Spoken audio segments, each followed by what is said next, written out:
po natin, ang buhay natin ay hiram lang. Ito ay pinahiram lamang sa atin ng Allah subhanahu wa ta'ala. Ang buhay natin ay hiram lang.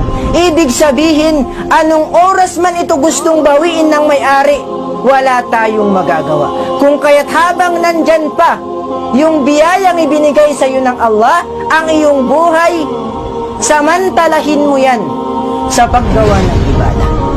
Kung kaya't, ang sabi ng isang sheikh, inna min ni'matillahi 'alal 'abdi ay yatawajjaha ila fi'li at-ta'ah.